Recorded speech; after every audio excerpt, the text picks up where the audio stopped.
Kom ons sluit ons oë, dan kan ons begin. Vader, dankie vir hierdie voorreg dat ons nou kon worship, Abba, in waarheid en in gees, Abba.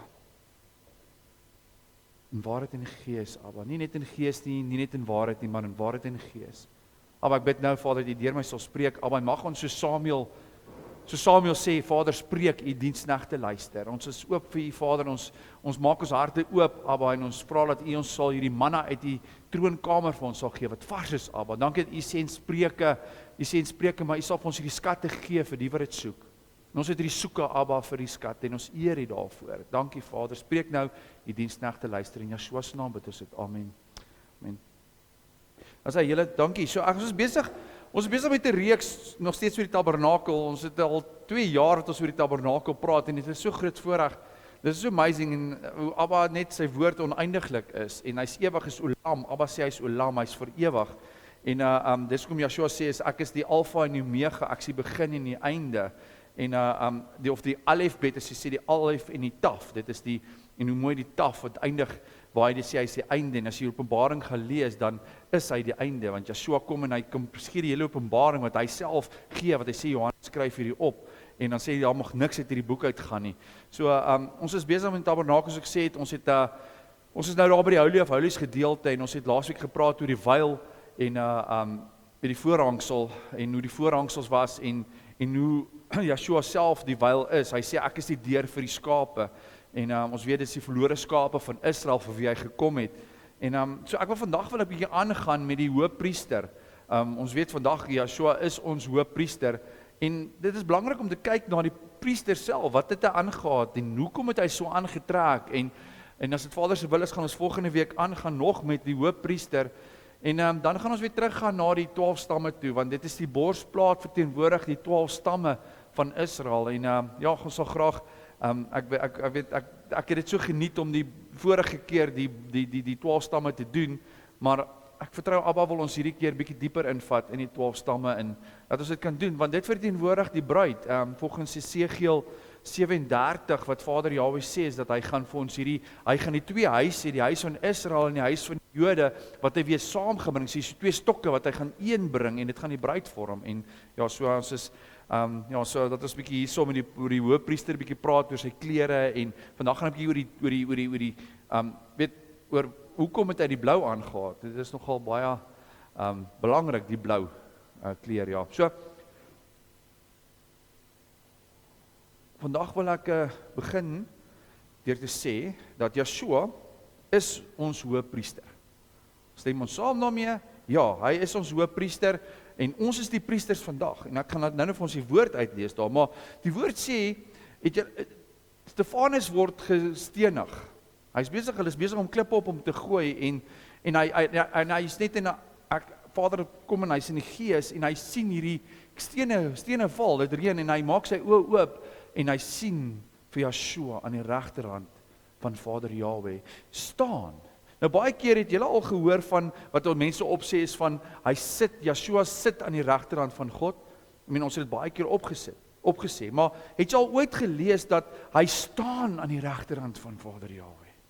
Hy staan daarso. Handelinge 7 vers 55 staan, ek gaan vir ons lees, maar hy was vol van die Heilige Gees, en dit is so mooi, het jy al jouself ingedink, sal jy so vol van die Ruach wees, dat die klippe, as die klippe reën, net om op te staan en te kyk, en die hemel op te sien, en sien hiersoos Yeshua, en hoe baie keer gebeur dit met ons vandag, wat die klippe reën, dit is, die klippe kom, maar sien jy nog steeds so Yeshua in jou lewe, sien jy hom op baie stadium van jou lewe, of kyk jy na jou omstandighede, kyk jy na die klippe, kyk jy nou dat jy nou gaan doodgaan, of sien jy hom? Nou, so staan geskrywe van, hy was vol van die Gees, en het die oë na die hemel gehou. Hy het dit gehou. Hy het nie weggekyk nie, hy het bly fokus op Vader Jahwe in die hemel. En die heiligheid van God gesien, en Yeshua wat daar staan, aan die regterhand van God. Hy het gestaan. Hy staan, en so staan hy en regeer saam met Jahwe. Hy is ons hoëpriester vandag. Nog 'n snaaks, ons altyd gelees, hy sit. Vader Jahwe sit op die troon, en Yeshua staan langs hom. So daar's nie 2 trone, daar's 1 troon vir Vader Jahwe. Vader Jahwe staan op die troon. As jy gaan kyk, is daar 1 verbondsark, is daar 1 versoeningsdeksel bo op die verbondsark, as jy gaan kyk in die Holy of Holies. En Yeshua is in Vader en die Vader is in hom. En Yeshua is ons regverdige regter. Hy is ons judge vandag. As jy gaan kyk hier stuk van Job, hoe die vyand vir Job probeer aantuig, hoe hy sê, maar Job, hy wil vir Job verslind, wat die woord sê, hy gaan in en uit, en hy wil vir Job, hy wil hom verslind, die vyand. En hoe Vader sê is daar so, dat los hom uit, want hy is regverdig, hy die vrees van die Here, en dit is my so mooi stukkie daai. So daar is 'n regter, Yeshua is ons regter, en so kom die vyand deeltyd, wat hy in en uit gaan, en gaan nou daarvan praat, van hoe hy ons wil aantuig voor Vader Jahwe, elke dag. So ons is die priesters vandag, en Yeshua staan daarso, maar as hy so mooi is, dat hy staan. As jy gaan kyk, sit, as die Vader Jahwe sê, Yeshua, Markus 7 sê, hy sit aan die regterhand van Vader Jahwe, maar nou staan hy. En is dit nie asof Johannes word gestenig, en hierdie oomblik, wat Yeshua net sit aan die regterhand van God nie, maar hy staan. Was dit nie vir hom 'n erge oomblik gewees op daai stadium waar een van Vader Jahwe, die kind Stefanus word gestenig, laat hy regtig waar opstaan en kyk vir hom. Is nie 'n mooi prentjie daai nie? Waar hy net sit nie, hy staan, en baie keer as ons aangeval word in ons lewe, hoeveel keer gaan Yeshua nie vir jou opstaan nie? Gaan hy nie opstaan en vir jou kyk as jy in 'n situasie is nie? Om te gaan kyk, vandag wil ek soos ek sê oor die hoëpriester praat, en die hoëpriester het hierdie borsplaat gehad met klomp stene bo-op. 12 stene wat op hom was. Maar het julle geweet dat die vyand het ook 'n borsplaat? Hy dra ook 'n borsplaat. Hy het ook hierdie kleurstene op hom gehad. Ek het nooit geweet nie. Kom ons gaan lees bietjie oor die borsplaat. Ek noem dit die borsplaat van die vyand, van Satan. Esegiel 28 vers 12 praat daarvan. En ek gaan vir ons lees. Mensekind, hef 'n klaaglied oor aan die koning van Tyrus en sê vir hom, so spreek die Here, jy was die seelring van eweredigheid, vol wysheid en volmaak in skoonheid. Jy was in Eden, die tuin van God, allerhande edelgesteentes was jou bedekking. Karnieul, topaas en diamant, kristoliet, onyx, sardonkus, safier, karbonkel en smarag. En van goud was die werk van jou kassies en groewe aan jou. Op die dag toe jy geskape is hulle berei. Jy was 'n gerub met uitgespreide vlerke wat beskit. En ek het jou gestel op die heilige berg. 'n God was jy. Jy het gewandel tussen vurige gesteentes. Jy was volkome in jou weef van die dag af dat jy geskape is, totdat daar ongeregtigheid in jou gevind is. Weens die grootheid van jou koophandel, het hulle jou binneste met geweld gevul, en jy het gesondig, daarom het ek jou as onheilige van die Gode berg afgedryf, en ek het jou tussen die vurige gesteentes uitvernietig, o gerib wat beskit. Hoogmoedig het jou hart geword en jou skoonheid, jy het jou wysheid verderwe weens jou glans. Ek het jou op die grond gewerp en jy het jou oorgegee aan die aangesig van konings, dat hulle op jou neer kan sien. Weens die menigte van jou ongeregtighede, deur die onreg van jou koophandel, het jy jou heilige domme ontheilig. Daarom het ek 'n vuur uit jou binneste laat uitgaan en jou verteer, en ek het jou tot as gemaak op die aarde voor die oë van almal wat jou gesien het. Al jou bekendes onder die volke is ontsteld oor jou. Jy het 'n verskrikking geword en sal daar nie meer wees tot in ewigheid nie. Hier kry jy Esegiel 'n visie oor hoe Satan lyk. Hoe hy gelyk het toe in die tuin van Eden was, wat hy self hierdie borsplaat met hierdie kassies aangegaat het. Die kassies is waar die goud wat hulle smelt, en hoe hulle hierdie gesteentes, hierdie edelgesteentes so in hierdie borsplaat kon inplant. Maar gaan lees jy, is hy 9 stene op sy borsplaat. En hoeveel het die hoëpriester gehad? 12. Nou, ons weet vandag, dat die 12 stene, nou, toe hulle moes hierdie Jordaan gaan, toe moes hulle hierdie steentjies optel, wat elke stam opgetel het. So amazing nie hoe al die stene daar gelê het en Vader het vir elke enetjie daai steen gesit en as Abba se wil is, gaan ons volgende week praat van hoekom daai steen gekoppel is met daai stam. Daai kleursteen, want dit is hierdie mooi stene. Ek love safier en ek gaan nou 'n bietjie deel hoekom ek hou van safier. Maar dit is nie daai, dis belangrik om daai hoekom daai klip op niks in Vader se woord staan het nie. Okay. Elke stam het 'n kleur gehad. As jy gaan kyk, is dit sardis verteenwoordig vir Reuben, topaas vir Simeon, emerald vir Juda, korbonkel vir Levi, sapphire vir Zebulon, diamond, Issachar, beryl Naphtali, onyx Josef, jasper Benjamin. Nou die Afrikaans is baie moeilik. Dit is baie moeilik die Afrikaanse vertalings want karnieul, topaas, smarag, karbonkel. Wie weet wat is hoe lyk 'n karbonkel? Dis die Afrikaanse woord sê dit is baie partykeer moeilik. So karbonkel, safier, diamant, krisoliet, onyx, jasper. Alraai. So dis net 9 stene wat hulle gehad het wat hy gedra het die vyand. Alraai. Nou as jy gaan lees, en ek gaan hierdie hele stuk lees oor die hoofpriester, want ons gaan hierdie, volgende 2 weke gaan ons 'n bietjie praat oor die hoofpriester, is hierdie Exodus 28 vers 3, verduidelik hoe die borsplaat van die hoofpriester gelyk het, maar ek wil net oor die borsplaat praat, maar dink ek, kom ons lees oor die hele hoofpriester, dat ons die prentjie kan sien, hoe hy gelyk het. Alright, want dit is belangrik, ons leer uit, want ons is die priesters vandag en Yeshua is die hoofpriester. So die borsplaat van die hoofpriester. Ek gaan in vers 3 begin. Jy moet ook spreek met almal wat kunsvaardig is, wat ek met die gees van wysheid vervul het. Kan julle glo daai tyd al? Daai tyd al gee Vader 'n gees van wysheid vir hulle. Bezalel, hy was die ou gewees wat al die goeters instrumente gemaak het. As jy gaan lees is Bezalel die eerste persoon wat 'n gawe ontvang het van Vader Jahweh.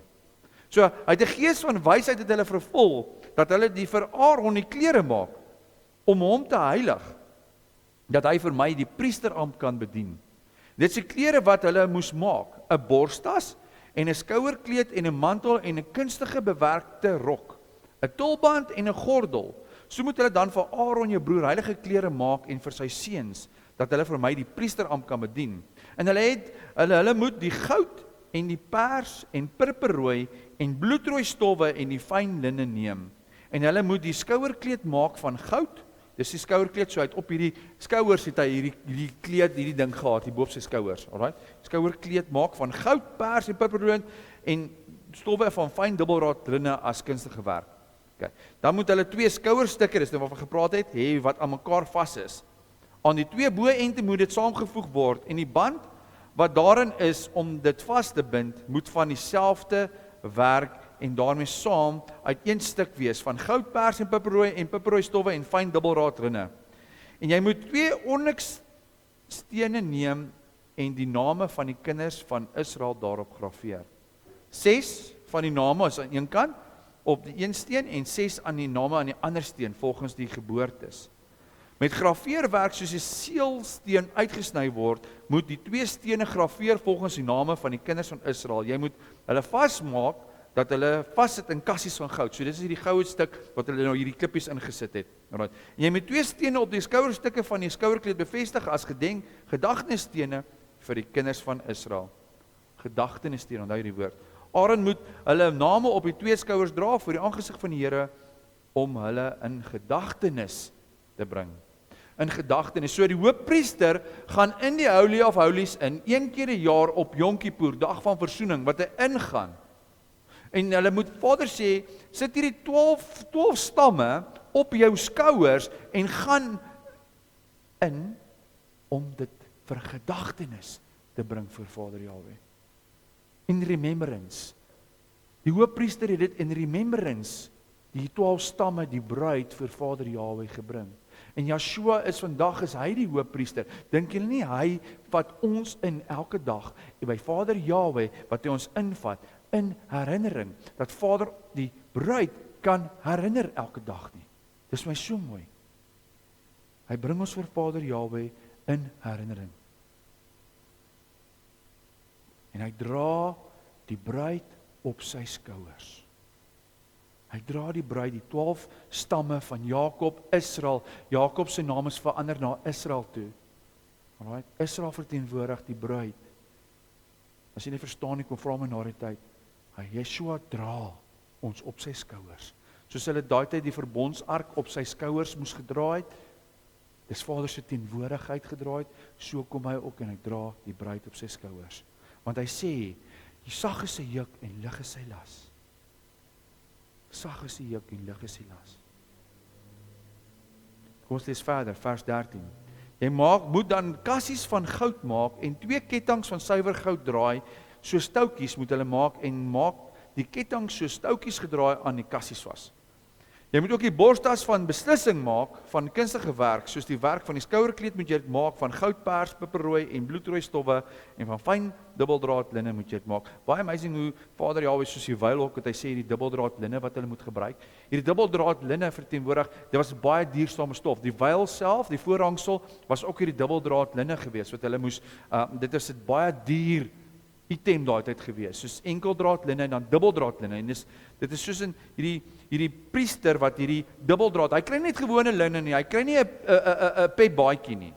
Hy kry 'n wat kan ek sê, wat sê die Dolce, wat die ouens hierdie dierklere. Dit is daai tyd was dit soos 'n Dolce en Gabbana, daai klere. Hy het daai klere gehad. Daai dubbeldraad linne, dis 'n dierrokke gewees. En Vader Jahwe sê gebruik daai dierstof vir die priester. Verstaan julle dat daai priester is hierdie Vader sien hom as hierdie verteenwoordiger van hom, die een wat sy spreekbuis is, en hy gee vir hom mooi klere. Nie dun klere nie, of soos vandag se tyd mense priesters met niks klere amper aan nie. Hy sit hierdie mooi rok wat hy vir hom maak en hy sit hierdie goud op en hierdie mooi klere stene wat hy vir hom opsit. Dis belangrik vir hom. Vers 16. Vierkantig moet dit wees en dubbel gevou, 'n span van lengte en span van sy breedte. En voorsien dit van steen invulling van 4 rye stene. Dit is nou die borsplaat, 4 rye stene van 3 elk. Okay. 'n ry met karnieul, so jy moet tel is 12. 'n topaas smarag moet eerste ry wees. En die tweede ry karbonkel, 'n safier en 'n jaspis. Nou ons weet nie toe Vader hierdie geskryf het, toe hy gesê het Moses skryf hierdie neer, is dit 'n spieelbeeld, is dit soos die Hebreë, want onthou die Hebreë werk van links na regs. Van regs na links, skus, en ons lees van links na regs. So ons weet nie die volgorde nie, okay? Maar dit is die ry wat saak maak. Die tweede ry karbonkel, safier en jaspis, en die derde ry Hyasinth en agaat en ametis, en die vierde ry kristoliet en onyx en sardonkus. Jy moet in goud vasgesit wees by hulle invulling. Kyk hoe mooi is hierdie, wat daai Vader Jahwe sê, hierdie stene, elke steen wat een van die stamme van Israel verteenwoordig, wat die bruid verteenwoordig, sê Vader Jahwe, kom sit hulle in goud. Monteer hulle vas in goud. En ons weet wat beteken goud. Goud verteenwoordig hierdie purity, hierdie mooi. Goud is baie, baie belangrik in die woord. Tot die menorah is hierdie goud. En ja, daai goud, waarin die bruid gesit word, baie keer word daai goud gelouter. Die woord sê, hulle word gelouter om 'n mooi skynsel te kry. En baie keer gaan die bruid wat in daai goud gesit word wel gelouter. Maar jy word ingesit in die goud in, jy's in die goud in. Jy word nie in brons gesit of in silwer gesit nie, jy word in goud gesit. Dis hoe Vader Jahwe die bruid sien, as goud.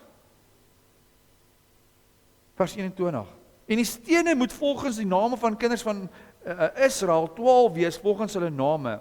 Soos op 'n seelsteen uitgesny word, so moet hulle vir 12 stamme wees, elkeen volgens sy naam. Jy moet ook by die borstas gedraaide ketting so stoutjies gedraai van suiwer goud maak, en maak by die borstas 2 goue ringe en bevestig die 2 ringe aan die 2 boënte van die borstas, en maak die 2 goue toutjies en 2 ringe vas aan die boënte van die borstas, en maak die 2 ander ente van die 2 toutjies vas en die 2 kassies, en bevestig dan aan die skouerstukke van die skouerkleed aan die voorkant daarvan. Jy moet ook 2 goue ringe maak en bevestig dit met 2 ander ente van die borstas aan die kant wat toe in die skouerskant aan die binnekant. En maak 2 goue ringe en bevestig die aan die 2 skouerstukke van die skouerkleed daaraan aan die voorkant daarvan. Verbinding aan die band van die skouerkleed. Abba is baie spesifiek hierso. En hulle moet die borstas met die ringe aan die ringe van die skouerkleed met 'n pers toukie vasmaak. Die woord pers, Suid-Afrikaanse translasie verkeerd, dit is 'n blou toukie. 'n Blue cord, soos die Engels sê. Weet jy hoekom die Afrikaans pers ingebring het? Sodat dit bo aan die band van die skouerkleed en die borstas nie en die skouerkleed afgeskuif nie. Hierso kom die groot ding. Die blou kord wat hierdie hele borstas vasmaak aan die hoëpriester. Hierdie hele stuk borsplaat wat goud is, wat klomp ringe wat Vader Jahwe sê, hy sê kom maak dit vas aan die hoëpriester met 'n blou toukie, 'n blue cord. Dat dit nie kan afskuif nie. Nou die Hebreë woord vir daai blou lintjie is tsegelet. Tsegelet. En raai wat? Dis dieselfde blou lint, tsegelet, wat in die tsitsies voorkom. In Numeri 15 vers 37. Dieselfde blou, as jy kyk na die strongs, as iemand nie verstaan werk het nie, die oorspronklike Hebreë woord van daai blou lintjie, tsegelet. En as jy gaan kyk waar die tsegelet nog voorkom, Numeri 15 by die tsitsie, is dieselfde blou lintjie. Alright? Ook dieselfde kleur wat die instrumente toegemaak het in die allerheiligste en die heiligste gedeelte, die verbondsark was toegemaak gewees met hierdie blou doeke, hierdie tsegelet. Dieselfde kleur wat Vader Jahwe sê, gaan hierdie waar Moses hulle opgaan, waar hierdie hele berg Sinai, hierdie boostuk, is hierdie blou tsegelet. Eksodus 24 vers 10. En hulle het aan God van die Israel gesien en onder sy voete net soos 'n vloerwerk van safierstene en so helder soos die hemel self. Die hele berg Sinai was 'n vloersteen van safiersteen, blou tsegelet. Wat se kleur was dan die tablette? Blou tsegelet. Blou is die kleur van covenant, van verbond. Blou is die kleur van die instrumente, wat Ark of Covenant, die verbondsark, covenant, blou kleur toe. Tsitsies, Vader sê, bedek jouself, maak jouself, dra hierdie tsitsies, dra hierdie blou kleur, en met jouself cover met dit. Hoekom sal hy sê hierdie blou? As jy die vyand was, wat se kleur sou jy dan nie van gehou het nie, as alles verbondskleur blou was? Blou. Ek besig om 'n pypkar te bou, raai wat se kleur is hy? Blou. Vandat ek hierdie stuk raak gelees het, dis my gunsteling kleur, safierblou. Ek love blou nou. En dis hoekom mens as jy sê die tsitsies dra, sien die vyand jy daar buitekant loop met hierdie blou. Dis 'n kleur van covenant. Dis belangrik. En hier kom Vader Jahwe en sê, sit hierdie borsplaat, maak die bruid vas aan Yeshua wat ons hoëpriester is met covenant. Die kleur van covenant. Covenant bind die bruid vas aan die hoëpriester. Blou lintjie. Dis nie mooi nie. Ons lees verder, vers 29. So moet Aaron dan die name van die kinders van Israel in die borstas van beslissing op sy hart dra as hy in die heiligdom ingaan, as hy ingaan in die heiligdom, okay? Te bring voor die aangesig van die Here gedurig deur. Jy moet ook in die borstas van beslissing die Urim en die Turim sit, dat hulle op die hart van Aaron kan wees, en hy voor die aangesig van die Here ingaan, so moet Aaron dan die beslissing van die kinders van Israel gedurig deur op sy hart dra voor die aangesig van die Here. Hier is die Urim en die Turim. Wat is die Urim en Turim? Dis 'n wit klippie en 'n swart klippie, wat hulle in 'n sakkie gedra het. Alright? Wat hulle gegaan het, as daar beslissings was, wat hulle moes gaan besluite geneem het, dan byvoorbeeld soos met Yom Kippur, moes daar besluit geneem het, hierdie, wat se bok is die sondebok? Wat die sondes van die volk vat, en wat se bok word geslag vir Vader Jahwe. Die Hebreë is die La Azazel bok of die La Adonai bok. So gewoonlik volgens geskiedenis was die La Adonai bok altyd in jou linkerhand gewees. Ag, regterhand, skus, jou regterhand gewees. Altyd. Dis altyd die wit klippie gewees. En die swart klippie was die sondebok gewees. Dit is maar net geskiedenis goeters, dit staan nie in die woord nie, okay?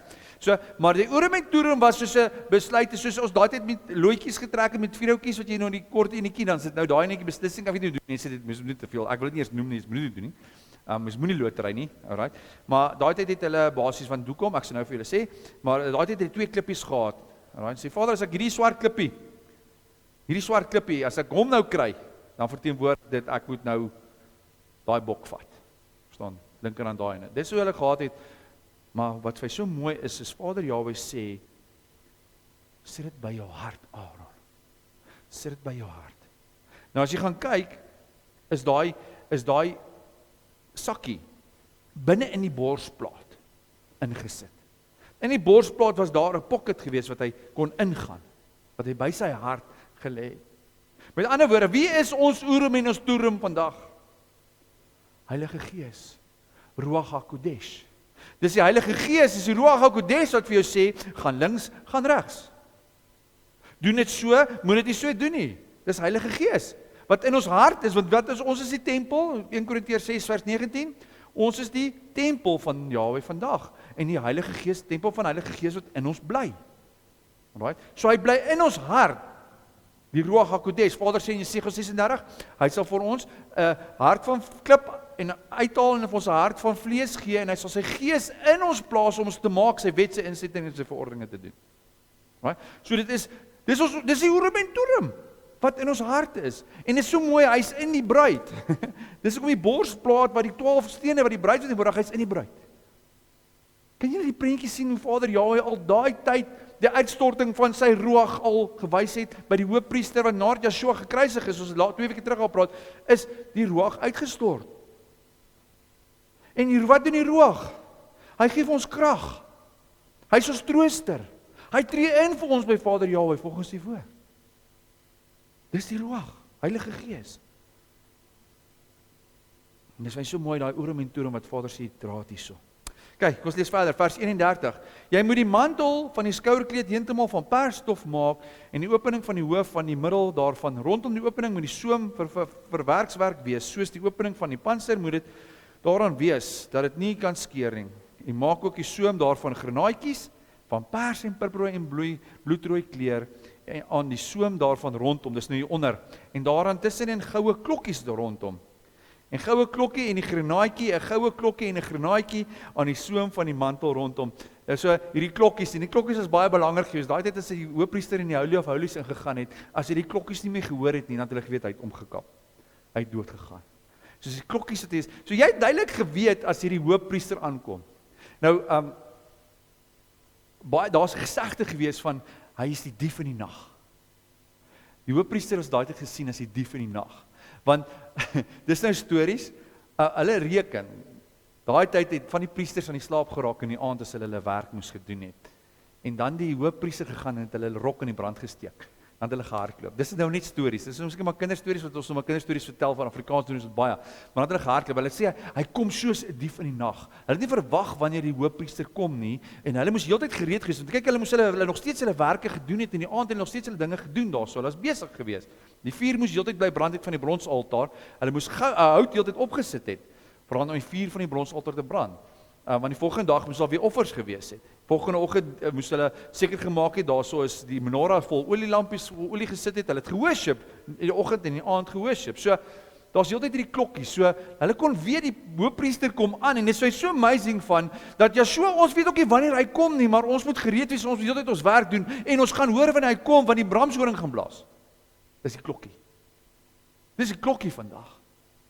Maar so mooi is die grenaatjie wat hulle moet aanhou. Het julle al gehoor daarvan? Ek het nog self nog nie die tyd gehad om dit te doen nie en mag Abba my eendag op my ou dag tyd gee om dit te doen. Om 'n granaat oop te sly en letterlik die granaatjies te gaan tel. Maar hulle reken dat 'n granaatjie het 613 saadjies binnekom. Dis wat hulle reken. Ek het nog geen getel nie. Alraai. Maar 'n granaat is 613 saadjies wat beteenwoordig die wet van Vader Jahwe. Want daar 613 wette in Vader Jahwe se woord. En dit moet aan die grenaatjies moet aan die rok hang van die hoofpriester. Kom ons lees verder. Vers 35. En Aaron moet dit aan hê om te kan dien, sodat die geluid daarvan gehoor word as hy in die heiligdom voor die aangesig van die Here ingaan en as hy uitgaan dat hy nie sterwe nie. Verder moet jy 'n plaat van suiwer goud maak en daarop grafeer soos 'n seelring uitgesny, heilig aan die Here. Heilig aan die Here. Kadosh. Kadosh. Wat beteken kadosh? Afgesonder. Set apart. Aan Vader Yahweh.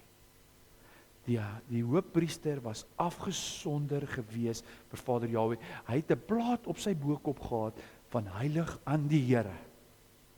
Vader sien hom heilig, jy is my heilige kind. En wat sê Petrus? Wees heilig, want ek is heilig, sê Vader Yahweh. Heilig aan hom. Right. Dan sê hy so, maak dit vas met 'n, ag nee, die Afrikaans lees nie, 'n sigaret ou toutjie. Ek weet nie hoe om Afrikaans gesê het pers. Dis blou. Gaan lees die Engelse translasies, blou. Weerens daai blou tou. Blou tou wat aan die hoë kop. Wie is die kop vandag? Yeshua, ons is die liggaam, hy is die kop. Heilig, hy het vasgemaak met 'n blou toutjie weer, covenant. Heiligheid, wat bring jou as kadosh vas aan die kop, aan Yeshua? Heiligheid, covenant, toutjie, blou toutjie weer eens. Sodat aan die tulband kan wees, aan die voorkant van die tulband moet dit wees. So moet dit dan op die voorhoof van Aaron wees, sodat Aaron die skuld kan dra met betrekking tot die heilige dinge van die kinders van Israel sal heilig. Die skuld sal dra, wat het Yeshua gedoen? Hy het die skuld kom dra, sodat ons kan heilig wees. Hierso staan dit. En dit moet gedurig deur op sy voorhoof wees, dat hulle voor die aangesig van die Here welgevallig mag wees. Jy moet ook 'n rok van fyn linne kunstig bewerk, jy moet dit 'n tulband en fyn linne maak, en 'n gordel moet jy van veelkleurige werk maak, en maak rokke van die seuns van Aaron, en maak vir hulle gordels. Ook moet jy vir hulle misse maak, tot eer en tot sieraad. En trek dit jou broer Aaron en sy seuns saam met hom aan, en salf hulle, en stel hulle aan, en heilig hulle, sodat hulle vir my die priesterampt kan bedien. Maak ook vir hulle linnebroeke, hulle het onderbroeke ook gehad, om die vlees van die skaamte te bedek. Bedek die skaamte. Jy kan ons teruggaan na die skaamte, gaan Eksodus 20, waar die Abba Vader sê, by die bronsaltaar moet hulle 'n ram bou, so die skaamte nie ontbloot word nie. En wat doen die vyand vir ons vandag? Wat doen die vyand as ons die priesterampt doen? En hy val jou aan en jy sondig, dan bring hy skaamte oor jou. Hy bring hy naaktheid oor jou. Hy sê hoe sleg jy is. Hierso sê Vader Yahweh klaar die prentjie van, bedek daai skaamte, bedek daai skaamte. Wat het Yeshua gedoen? Vader het gesê, toe uiteind van Eden uit, Adam en Eva, hulle het gesondig, hulle het naak geword, hulle het skaamte oor hulle gekom. Vader gaan en hy maak vir hulle rokke, hy bedek hulle. Wat gebeur vandag? Jy sondig, jy doen die priesterampt, jy probeer die beste om vir Vader Yahweh priester te wees. Jy sondig, skaamte. Vader sê, trek aan die bloed van Yeshua. Hy sal jou skaamte vir jou bedek. Ja. Dit moet van die heupe tot by die duie wees. En Aaron se seuns moet aan hê en hulle in die tent van samekoms gaan, of hulle nader kom na die altaar om in die heiligdom te dien, sodat hulle geen skuld op hulle laai en sterwe nie. Dit is 'n ewige insetting vir hom en vir sy nageslag na hom. So hier was die uitleg gewees van die stene. Onthou die borsplaat van Satan, Hazatan, het hierdie 9 stene op. Hierso lees ons van die 12 stene wat op die borsplaat is. As jy gaan kyk in volgorde, Levi, Simeon, Reuben, Naftali, Issachar, Juda, dan Asher, Gad, Benjamin, Josef, Zebulon. Dit is die stukkie wat opgesit is. Nou die 3 stene, as jy gaan kyk na die 3 stene wat uitgehaal is, want al die name van die borsplaat van Satan en al die name van die hoofpriester, daar's 12 en 9, daar's 3 wat nie daar binnekant is nie, van die borsplaat van Hazatan. Dit is Agate, wat Gad verteenwoordig, Amathias, wat Asher verteenwoordig, Jacint, wat Dan verteenwoordig. Dit is nie in die borsplaat van Hazatan nie. Hoekom? Dis hele een ry wat uitgehaal is. Dis die derde ry op die borsplaat van die hoëpriester, wat Satan nie gehad het nie. Dat die priester moet op sy hart dra, né? 12 stene verteenwoordig 12 stamme wat die bruid verteenwoordig. En volgens net om bewys dat Joshua die hoëpriester is, Hebreërs 9 vers 11, maar Christus wat opgetree het as die hoëpriester van die toekomstige weldade, het dit die groote en volmaakte tabernakel wat nie met hande gemaak is nie, dit wil sê dit wat aan hierdie skepping behoort nie, ook nie met die bloed van die bokke en kalwers nie, maar met sy eie bloed eenmaal ingegaan in die heiligdom en ewige verlosser teweeggebring. En so Joshua is ons hoëpriester, hy dra die 12 stamme. Hy het ingegaan, hy sê dit, hy het ingegaan om versoening te gaan doen. Die 12 stamme op.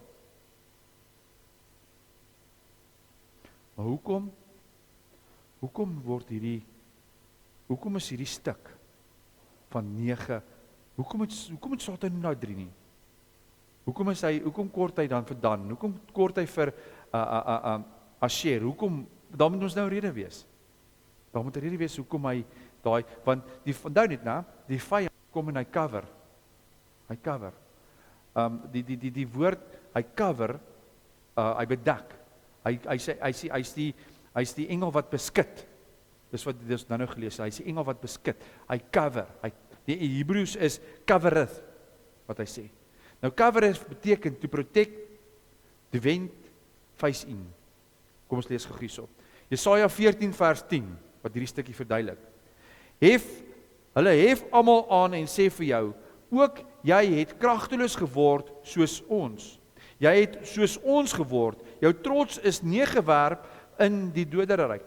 Die geruis van jou harpe onder jou is wurms as 'n bed gesprei. En maaiers is jou bedekking. Verduidelik die hel. Hoe het jy uit die hemel geval, o Morester, seun van die daggeraad? Hoe lê jy teen die aarde nageslaan, oorweldiger van die nasies? En jy het in jou hart gesê, ek wil opklim in die hemel, my troon verhef bo die sterre van God en sit op die berg van samekoms in die uithoeke van die noorde. Ek wil klim bo die hoogtes van die wolke, my gelykstel met die Allerhoogste. Ja, in die doderyk sal jy neergewerp word in die diepste plekke van die kuil. Dis wat Satan wou gedoen het.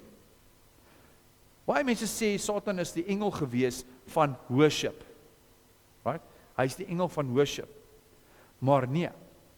Hy het net saam daai tyd geworship. Saam met hy engele geworship in die hemel. Baie mense sê hy is die engel van worship. Hy het saam met al die engele geworship in die hemel. So Satan word uit hemel uitgeskop as gevolg van sy hoogmoed. Alright? Nêrens in die woord sê dat hy was fisies die engel gewees van die worship nie. Openbaring 12 sê 1/3 van die engele is saam met hom uitgeskop. 1 Korintiërs 11 vers 14 sê hy kom as die engel van die lig. So ons moet versigtig wees, want hoekom het hy nou hierdie borsplaat op? Hoekom kort daarso? En ons gaan nou daarby uitkom. So die vraag is nou, hoekom het hy die 9 stene en nie 12 stene nie? Okay. So hier is hy uitgeskop en het soos as geword. Satan. Hoekom sê die woord dat hy soos as geword? Uitgeskop uit die hemel uit, word soos as. Kan jy hom vandag sien? Nee, jy kan hom nie sien nie. Right? Maar, hy is uitgeskop voordat hy gepraat het met Adam en Eva. Is hy uit die hemel uitgewerp. Alright? So wat beteken hierdie storie? Satan het gegaan, hy is uitgeskop, soos Jesaja verduidelik, alright? Hy is uitgeskop, en hy gaan weer terug, in die hemel in, hy gaan in die vorm van 'n slang, en hy gaan praat met Adam en Eva. Hy was klaar uitgeskop gewees. Hy was soos as gewees, hy was hy niks gewees. Hy was hierdie engel wat so mooi was met hierdie stene op hom, met al hierdie engel van lig, want al hierdie stene, ek dink dit gelyk met al hierdie stene wat so skyn, en hy word as. En al die manier hoe hy kan teruggaan as 'n niks, gaan hy terug en hy word 'n vorm van 'n slang. En daarvoor sê Vader Jahwe dat vervloek is die slang en jy sal op sy kop trap. Maar die slang vir Adam toestemming gegee om in te kom. Hoekom het Adam 'n slang? Hy het net ingegaan. Ag die Satan het net ingegaan in die slang in. En gebeur nie baie keer met ons ook nie, wat ons hom toelaat, om deur ons te werk nie. Ons laat hom teker toe. En net Adam en Eva is uit die tuin uitgejaag. Onthou Satan het opgegaan weer in die tuin van Eden. En net Adam en Eva is uitgejaag. Maar was nêrens gesê van wat het met Satan gebeur nie. Nou, die woord sê hy was 'n God gewees. En hy het Eva hulle probeer oortuig. Hy was nie God, Jahwe nie, maar hy was soos 'n God. In Job kan ons lees hoe Satan mense voor Jahwe probeer skuldig maak. En dis presies wat hy probeer doen het met Adam en Eva. En hy gaan nog steeds na Vader toe en hy probeer heeltyd ons skuldig vind, elke dag. En die regter is Yeshua. Soos 'n hoë priester van donkerte kom hy na Vader Jahwe toe. Nou hoekom 12 stene vergelyking met 9 stene? Hoekom is die derde ry weg? Gaan lees jy in Genesis 49 oor elke stam en ek gaan praat daaroor oor 2 weke. En die betekenis en die profesie wat Vader Jahwe sê vir Moses, ag Jakob, seën elke kind met daai naam. En dan is dit betekenis elke naam. En dan gaan lees 'n bietjie later het Moses presies dieselfde gesê.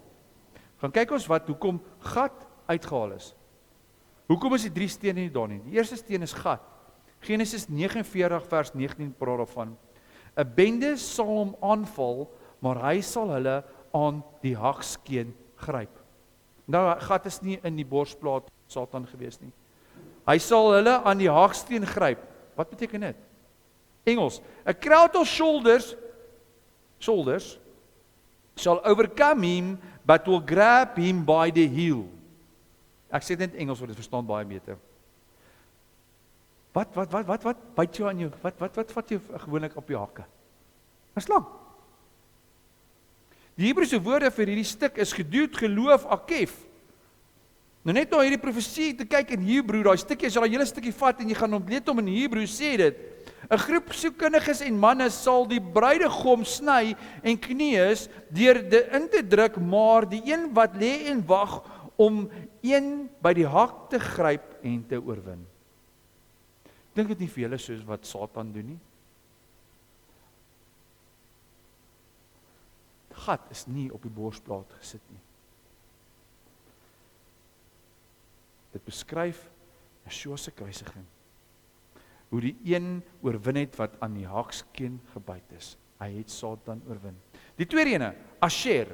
Asher is nie op die borsplaat van Satan nie, maar wel op die borsplaat van Israel, van die hoëpriester. Asher, Genesis 29 vers 20 sê, sy spys is vet en hy lewer koninklike lekkernye. Nou as jy die Hebreëse betekenis gaan vat van daai, sy spys is vet, sy lewer koninklike lekkernye, beteken dit, bread will be a blessing. Wie is die brood van die lewe? Yeshua kan nie op die borsplaat van Satan gesit word nie. Hy is die koning van konings, hy is die woord, en die woord is ons brood, en hy sê, eet van my vlees. Die derde ene, Issachar, Genesis 49 vers 14. Issachar is 'n sterk gebeente esel wat tussen die veekrale lê. Hoor gou wat sê die Engels, dis kom ek in Engels gaan. Issachar is a strong donkey crouching between the sheepfolds. Ek gaan praat oor Israel, want dit is daai 2 berge wat so gestaan het, hy so voor, Issachar het so, hy's die burden draer. Hy's die een wat die laste dra. Wat doen Yeshua? Hy dra die laste van die bruid. Dis hoekom dit nie op die borsplaat van Satan is nie. Donkey, Yeshua, Jerusalem, Yeshua. Hier staan buig, crouch. Die Hebreë beteken nata, wat beteken stretch from side to side en buig. Dit is die betekenis van hierdie stuk. So vat jy nou al 3 stukke saam van die 3 stene wat nie op die borsplaat van Satan gesit is nie, en jy sit al 3 betekenisse saam, hoekom dit nie op sy borsplaat is nie, maar wel op die hoëpriester se rond, gaan sit ons al 3 bymekaar. 'n Groep van siele, mans wat die bruidegom aanval en sny en keus deur te sny en in te druk, maar hy sal die een oorwin wat lê en wag om die hak te gryp. Die brood sal die seën wees en die saad bring wat geskik is vir die koning en koningskap. Hy sal die las op homself neem, deur sy arms van kant tot kant uit te steek, en deur die rol van die dienaar aan te neem. Is dit nie wat Yeshua kom doen het vir ons nie? Daai 3 stene is nie op Satan se borsplaat gesit nie, want dit wys al 3 na Yeshua, en wat hy kom doen het as die hoëpriester. Satan is in die hemel uitgeskop, maar hy het 'n keuse gehad. Hy is uitgeskop as gevolg van hoogmoed.